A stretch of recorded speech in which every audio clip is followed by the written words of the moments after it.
From Montana's news leader, this is the MTN 10 o'clock news. Good evening and thanks for joining us tonight. I'm Russ Riesinger. It has been over a month since the election and President Trump continues to challenge the results. And today, Montana joined in on the effort as one of 17 states in asking the Supreme Court to accept a lawsuit attempting to overturn Joe Biden's electoral victory in 4 key states.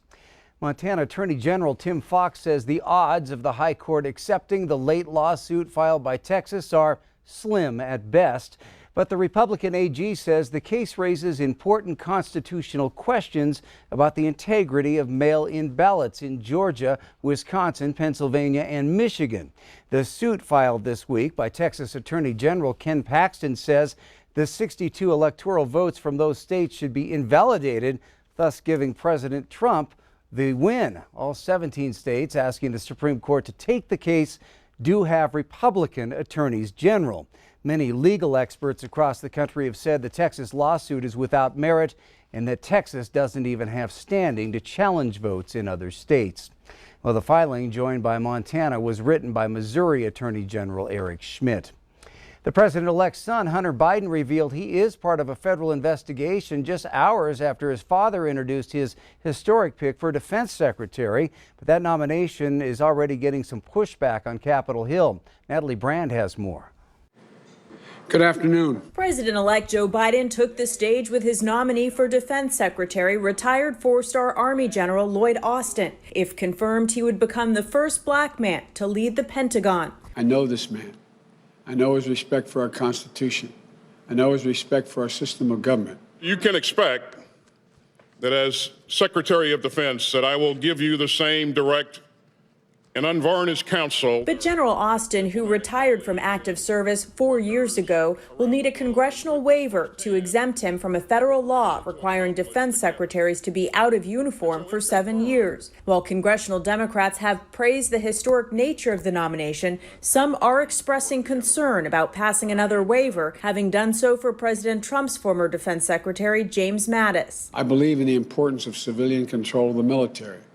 So does the Secretary-designate, Austin. President-elect Biden is counting on his defense secretary to oversee the military and help with distribution of COVID-19 vaccines. Mr. Biden has vowed to give out 100 million doses in his first 100 days in office. Wednesday afternoon, the president-elect's son, Hunter Biden, revealed he's learned federal prosecutors in Delaware are investigating his taxes. The Associated Press reports subpoenas were served Tuesday and says the Justice Department's investigation centers on potential tax fraud crimes and had been going on at least a year before the president-elect announced his candidacy. In a statement, Hunter Biden said he takes the matter seriously, but is confident he's handled his affairs legally and appropriately. Natalie Brand, CBS News, Wilmington, Delaware.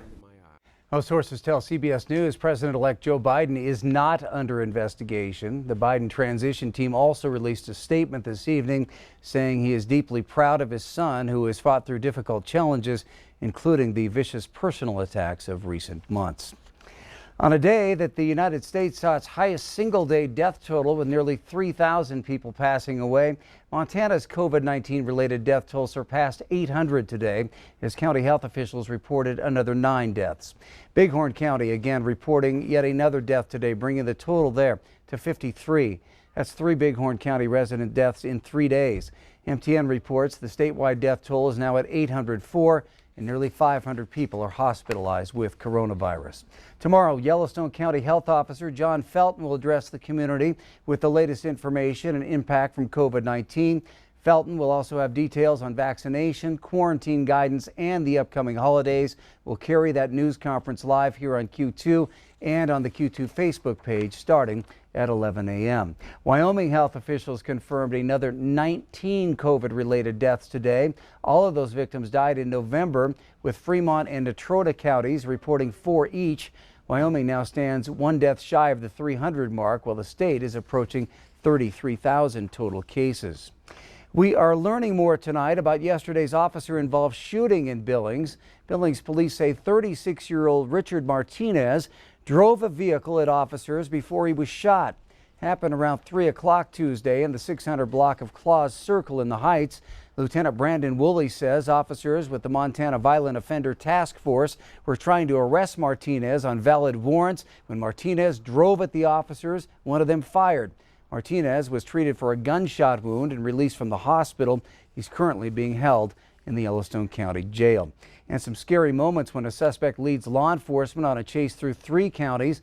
It all started just after 2 this afternoon, just outside Roundup on US 87 North, with Highway Patrol and Muscle County Sheriff's deputies giving chase. The pursuit then stretched into Petroleum and Fergus counties, with the suspect running several vehicles in the southbound lane off the road.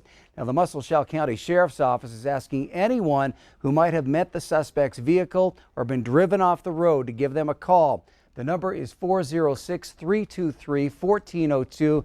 You're asked to please provide a description of the vehicle you were driving and where you were approximately when you met the suspect's vehicle. Well, 2 years ago, MTN News reported on a substantial reorganization of the State Corrections Department and how some employees felt it was a form of retaliation against those who'd criticized the director and top management. Well, now a former employee's human rights complaint stemming from those moves is coming to a head. MTN's Mike Dennison has more. In a 2018 reorganization at the State Department of Corrections, the agency's government relations director, Adrienne Cotton, had her position eliminated. Several months earlier, she had accused Department Director Reg Michael of sexual harassment and said her dismissal was a form of retaliation. Cotton made that claim in a human rights complaint filed against the state. And next Monday, that complaint finally gets a formal hearing before a State Department of Labor hearings officer in Helena. The hearing is expected to run several days, and the witness list includes Cotton, Michael, former DOC employees, and Governor Steve Bullock's former chief of staff, who signed off on the 2018 reorganization. The Corrections Department declined to comment this week, but Michael has consistently denied the charges, and the Bullock administration says a personnel investigation did not substantiate them either. It also has said the reorganization in no way targeted any specific employees. Cotton and other former employees think differently, and some may testify at the hearing. They say the reorganization, in part, was meant to get rid of employees who had criticized agency management as ineffective, or who had expressed support for accusations that Michael had harassed or mistreated women at the office. Cotton's initial complaint was rejected last year by the head of the State Human Rights Bureau. But in a rare move, the full State Human Rights Commission on Cotton's appeal decided to reinstate the complaint, leading eventually to next week's hearing. The hearing begins at 9 a.m. Monday. Reporting from Helena, Mike Dennison, MTN News. Well, if the hearings officer rules in Cotton's favor, she could be awarded damages. Cotton also has filed a separate wrongful discharge lawsuit, which has been on hold while the human rights complaint proceeds. All right, turning to Chief Forecaster Bob McGuire, and if you're find a hole in the clouds the next couple of nights, you may see a special sight. That's for sure. Let me show you, I'll tell you what we're talking about. It's a coronal mass ejection or solar flare. We've seen several of them come off the sun, and so these are billions and billions of charged particles screaming right towards the Earth in a solar wind. And what it does is call this as a G3 geomagnetic storm, and it will actually kind of impact some power systems, spacecraft, and radio signals. And what happens, these charged particles interact with the Earth's magnetic field, and this can cause some of the gases in the atmosphere like nitrogen and oxygen to actually glow. Now, where can we see all this stuff? Well, I tell you what, it goes pretty far south. The area highlighted in green here, this is where you'll see the northern lights of the Aurora Borealis. Includes all of Montana, all the way down towards Wyoming, from northern California all the way over towards New Jersey. And so the best way to see it is probably look towards the north and also just get away from the city lights, and you'll probably see them just about any time overnight tonight. This is the big night for it, and we could see a few more in the next few nights as well. We'll have your forecast, though, coming up in a few minutes. All right, thank you, Bob. You know, few have felt the impact of the COVID-19 pandemic more than small businesses. In Montana, those account for more than 99% of all businesses and 65% of the employees. So the Montana Division of the U.S. Small Business Administration is hitting the road to highlight success stories across the state. It's called the Peaks to Plains Business Resiliency Tour. Starting tomorrow, District Director Brent Donnelly will visit a small business in every one of Montana's 56 counties. He'll begin his tour in Helena with 3 goals in mind at each stop. This tour is all about being able to continue to encourage those small businesses that have the grit and the resolve to face the COVID challenges that they have for the last 9 months, number one. Number two, raise and highlight some awareness of all these things these businesses have done to respond to that. And then finally, and probably most importantly, urge Montanans to, through their holiday shopping season, shop local, eat local, spend your money in your hometown to the best of your ability, because it really does matter. Donnelly and staff will visit a wide variety of small businesses on that tour. They're scheduled to be in Yellowstone County next Thursday to meet with the Produce Depot. Well, it's no secret that the performing arts across the country have taken a major hit from the COVID-19 pandemic. At the Alberta Bear Theatre in downtown Billings, staff is sitting on a brand new performance space with no audience to take in the shows. Q2's Mitch Leahy tells us what's planned for the Alberta Bear to rebound.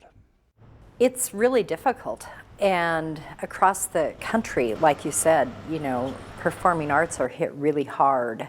The Alberta Bear Theatre in downtown Billings was in a unique position when COVID-19 started sweeping through the country in February. At that time, construction crews were a little less than a year into a $13 million renovation project that started in May of 2019. In normal times, the nonprofit Alberta Bear Theatre employs 10 full and part-time staff. Executive Director Jan Dietrich said staff was cut down to 5 in 2019 when the theater would be dark for construction. We were closed, but doing events around the community. So we had already trimmed our staff down as much as possible. COVID-19 slowed the renovations that were supposed to have a grand opening date in fall of 2020. That date has since come and gone, but for all intents and purposes, the theater is ready to rebound and host a show as soon as it's safe for a crowd to get together. Right now we aren't staffed, and so it will, take an audience large enough that we can pay for bringing everybody back and be able to, see a performance. So we're hoping that the vaccine helps, and we're very optimistic that that'll be in May. Dietrich said theater staff are hoping to host some stakeholder events in May of 2021, with a larger schedule announcement following that, with public performances expected in September of next year. In Billings, Mitch Leahy, MTN News. Thanks, Mitch. An Alberta Bears team was told last week it will receive some live entertainment grant money as part of the Federal CARES Act. Still ahead on the MTN 10 o'clock news here on Q2. Joe Biden's likely choice for Agriculture Secretary is no stranger to the job. We'll tell you what the move means for Montana coming up next. And then a little later in sports, Lisa Lockhart has been a household name at the National Finals Rodeo for many years. And even as she nears 55 years old, she's still proving she belongs. We'll hear from her in just a bit.